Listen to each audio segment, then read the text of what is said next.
उंदीर आता खाल्ली नाही तर ते पळून थोडे जाणार, ते सकाळी खाईन मी. जे पळत आहे ते अगोदर खायचे. तसं तुम्ही आज्ञेने लोक याचं काही चिंता करू नका. हे इंद्रिय काम करून त्यांना बेजार नाही करीत. हे आपल्या जास्त पाठीमागे लागलेले ध्यानात घ्या. अहंकार कोणाच्या पाठीमागे?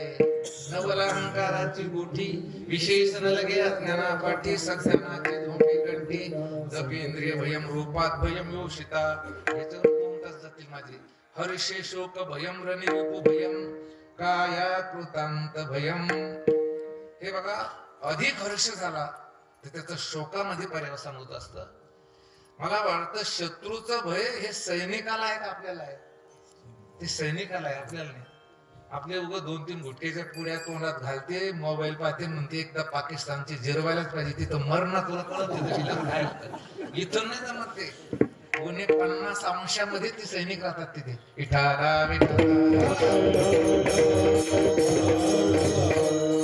मी काय म्हणतो, भोग नसेल तर रोगाचं भय नाही, सुखच होत नाही तर क्षयाचं भय नाही, धनच नाही ते इन्कम टॅक्सचं भय नाही, तपच माहिती नाही ते इंद्रियाचं भय नाही, मला वाटतं विद्याच नाही तर वाद घालणारचं भय नाही. पण एक भय या मृत्यू लोकांमध्ये सगळ्याला आहे महाराज. नाशिवंत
चिंतनामध्ये हा सिद्धांत या ठिकाणी तयार झाला. कोणता?